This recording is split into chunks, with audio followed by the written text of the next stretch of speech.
Welcome to Last Minute Lecture. This free chapter overview is designed to help students review and understand key concepts. These summaries supplement, not replace, the original textbook and may not be redistributed or resold. For complete coverage, always consult the official text.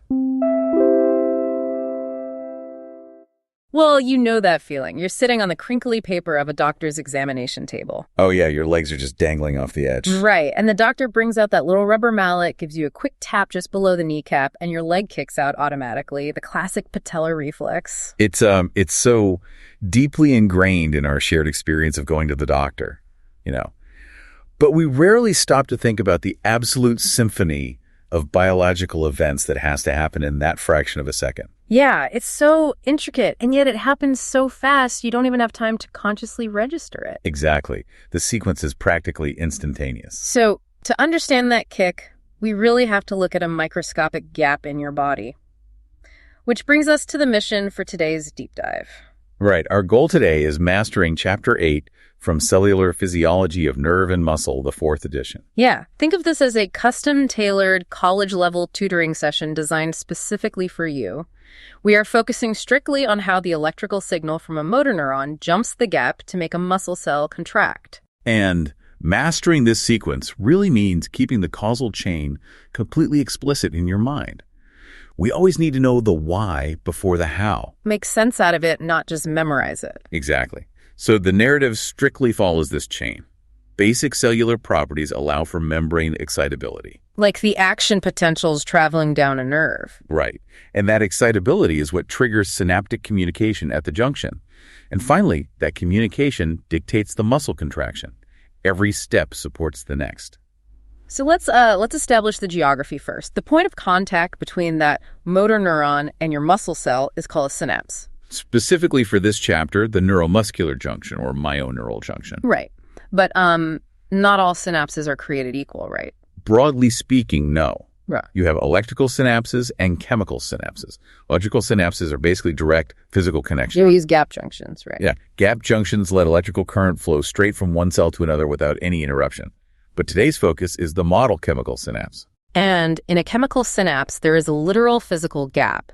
The presynaptic cell, which is the nerve ending, and the postsynaptic cell, the muscle membrane, they don't actually touch. They do not touch. So to bridge that extracellular space, the electrical action potential has to be converted into a chemical messenger. Okay, let's look at how the chapter breaks this down. If you look at figures 8.1, 8.2, and 8.3, they give you the sequence overview. Right. An action potential invades the end of the nerve, the synaptic terminal. And that causes the release of the chemical messenger. Which in this case is acetylcholine, right? Or AC. And figure 8.2 shows its specific molecular structure. Exactly. The AC diffuses across that empty space to the postsynaptic muscle cell. It sounds simple on the surface. It does. But we know an action potential is really just a wave of sodium and potassium moving back and forth across a membrane. Right. So how does an electrical wave of ions force a physical chemical to be released? Well, the answer involves a hidden player. Up until this point in the book, we've largely ignored calcium. Wait, really? Because, we spend so much time talking about sodium rushing in and potassium rushing out. I know. Calcium hasn't really been part of the conversation for resting potentials or nerve action potentials. But here at the synaptic terminal, calcium is the absolute star of the show. Okay, so what does it do? Well, if you removed all the calcium from the extracellular fluid bathing the nerve, you can send all the action potentials you want down that terminal, and absolutely zero ACA would be released. Wow, so depolarization alone isn't enough. Not at all. The depolarization doesn't drop the chemical messenger. The actual job of that electrical wave is to open up specialized voltage-dependent calcium channels in the terminal membrane. Let me make sure I'm grasping the physics of why that matters. The expert text mentions the Nernst equation here. The fluid outside the cell is absolutely swimming with calcium compared to the inside. A staggering difference.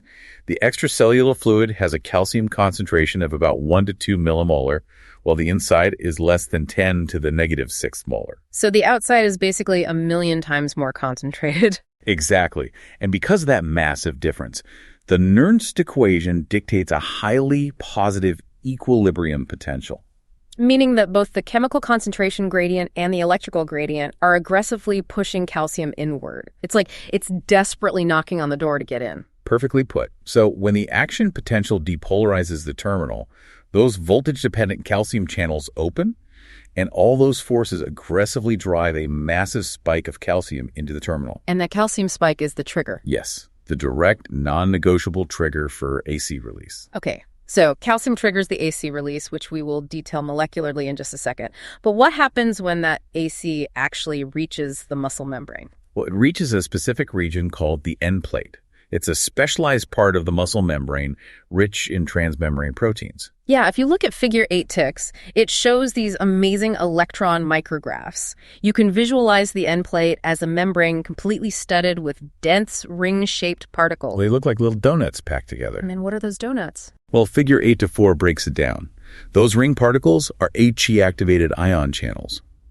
At rest, the gate inside is closed. Okay, so how does it open? When exactly two molecules of He bind to highly specific receptor sites on the channel, the gate pops open. Wait, hold on. Earlier chapters taught us that voltage opens channels, like the sodium channels that spark the initial wave. Are you saying a chemical does it now? Yes, and that's a crucial distinction. Yeah. We're talking about ligand-gated channels now, not voltage-gated ones. So ligand meaning a molecule that binds to another molecule. Right. These specialized channels don't care about the electrical voltage of the membrane. They only respond to their specific physical key, which is He. Okay, so the chemical key turns and the gate opens. But this channel is different from the voltage-gated ones in another way, isn't it? It is. Unlike voltage-gated channels that are strictly for sodium or strictly for potassium, the He-activated channel is a bit of a free-for-all. It lets both sodium and potassium cross equally well. Which brings in the brilliant math of the Goldman equation, shown in figure 8-5. Exactly. We need to see how increasing permeability for both ions causes a massive electrical shift. Let me try to translate the math of figure 8-5 for you. At rest, the ratio of sodium to potassium permeability, the PNA over pK, is tiny, like 0.02. Right, mostly just potassium leaking. And that gives you a resting membrane potential, or M, of about negative 74 millivolts. Nice and relaxed. But when He opens these channels, it adds a huge equal amount of permeability for both sodium and potassium. So suddenly sodium is rushing in while potassium is rushing out. And because you add equal units of permeability to both, that ratio shifts dramatically. It goes from 0.02 to about 0.51. Which immediately drives the membrane potential to about negative 17 millivolts. Right. And that threshold crossing depolarization is what triggers the all-or-none action potential in the muscle cell. Which makes the muscle contract. Boom. Causal chain completed. Well, completed on the postsynaptic side, but now that we know how He changes the muscle membrane, we need to backtrack slightly. Oh, right. Back into the presynaptic terminal, we need to see exactly how the ACH is packaged and released. Because it isn't just a steady leaking faucet, is it? Not at all. It's dropped in massive, discrete packets. And to understand this, we look at the statistical analysis by PFAT and BCATs. This is covered in figures 8-7 and 8-8. Yes. They wanted to prove that ACH is released in multimolecular quanta. So what they did was experimentally lower the calcium in the extracellular fluid. Starving the nerve of its trigger. Exactly. They reduced the calcium influx so much that an action potential would only release 1 or 2 units of AT instead of the usual hundreds. And figure 8-7 shows the graph of this, right?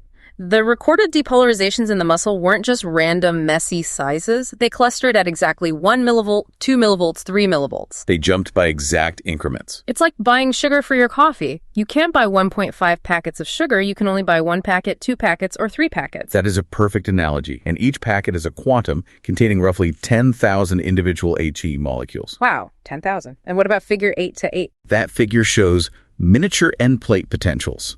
Basically, spontaneous 1 millivolt blips occurring 1 or 2 times per second. Even without an action potential. Yep. Even when the nerve is completely at rest, proving that these single quantum occasionally just drop into the gap on their own. Which leads directly to the vesicle hypothesis, shown in figures 8-9 and 8-10. If the AC is in these packets, there has to be a physical container. Right. Tiny membrane-bound synaptic vesicles filled with AC waiting inside the terminal. And they don't just burst randomly. They fuse at highly specialized active zones directly opposite the muscle cell receptors. We can actually see this happen. Figure 810 brings in freeze-fracture electron micrographs. I love this part. You have to imagine freezing the nerve at the exact sub-millisecond and action potential arrives. basically stopping time. And the image reveals a double row of membrane particles. And right there, lined up along those rows, are ice-filled pits. This is the exact moment of a vesicle fusing, opening like a crater to empty its quantum of AC into the synaptic cleft. That is wild. It really is. But it raises a huge question about the mechanics of fusion. The delay between the presynaptic action potential and the postsynaptic response is less than half a millisecond. Right. How is this physical fusion so incredibly fast? There's no time for a complex transport system. Figure 811 shows us the molecular machinery. It relies on a core complex of proteins, the snare proteins. Okay, let's break down the snare proteins. On the vesicle itself, you have a protein called synaptobrevin, and that reaches out to bind with two proteins on the plasma membrane, syntaxin and SNAP25. I always think of this priming stage like pulling back the string on a heavy bow. It's powered by an 8T pace called NSF, and it pulls the vesicle incredibly tight against the outer membrane. It's drawn taut, ready to fire. But you don't want it firing constantly. You need a brake. And what's the brake? A protein called synaptotagmin. It sits on the vesicle and prevents fusion until calcium enters. So calcium releases the brake. Exactly. When the action potential opens the voltage-dependent calcium channels, calcium spikes in. And here's the crazy part. Those calcium channels are intentionally bound directly to the syntaxin docking proteins, right? Yes. Physical proximity is key. The calcium steps inside and immediately binds to synaptotagmin, releasing the brake. And the pretension vesicle instantly fuses. Masterpiece of biological efficiency. But millions of these vesicles fuse over an animal's lifetime. If they just merged with the terminal membrane, wouldn't the terminal just balloon in size? It would. And plus, the gap is now totally flooded with A-shade. You need a cleanup phase to be ready for the next signal. Right, where the muscle would be locked in continuous paralyzing contraction. So figure 812 shows the recycling and inactivation processes. Let's talk about the vesicles first. The membrane doesn't just stay on the surface. After emptying, it pinches back off, returns to the interior, and is refilled with fresh A-shit. And as for the H8 in the cleft, it only stays bound to the muscle receptor for about 1 millisecond. Barely any time at all. Just enough to pop the channel open. And waiting right there is an enzyme called acetylcholinesterase.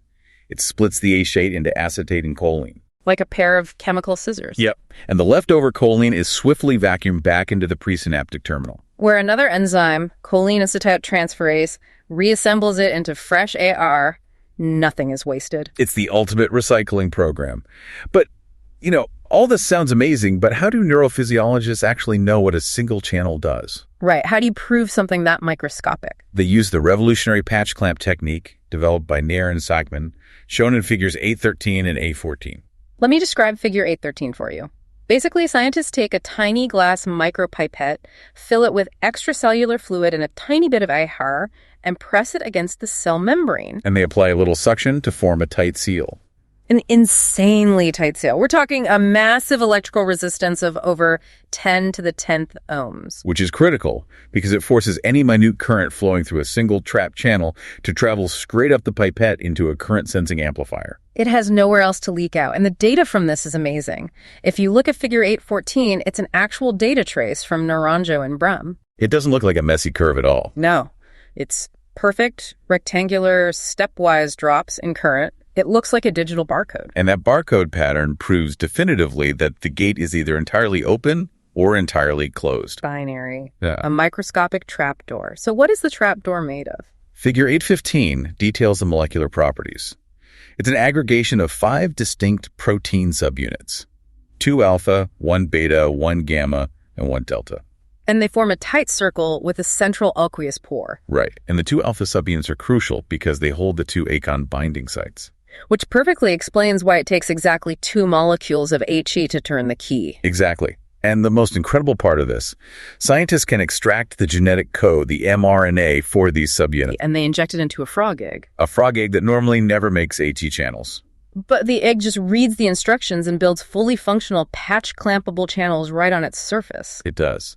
And this allows scientists to intentionally mutate specific parts of the mRNA to find out exactly which amino acids form the pore. Just incredible. We've covered an immense amount of ground today. We have. Let's do a quick walkthrough of the 11-step summary checklist from figure 816, just to ensure the causal chain is permanently locked in your mind. Perfect. Let's hear it. Okay, here we go.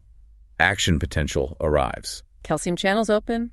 Calcium influx. Primed vesicles fuse. H diffuses across the gap. binds to the receptors. Permeability to sodium and potassium increases. The membrane depolarizes. A muscle action potential fires. And the muscle contracts. Every single step relying perfectly on the one before it. Beautiful.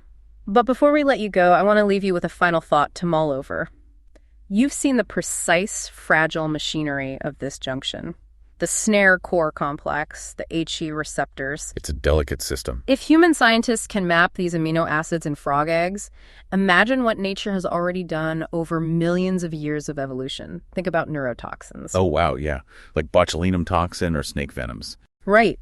How might they hijack, snip, or paralyze these specific proteins to shut down the entire nervous system in an instant? The beauty of this system is exactly what makes it so vulnerable. It's the ultimate Achilles heel.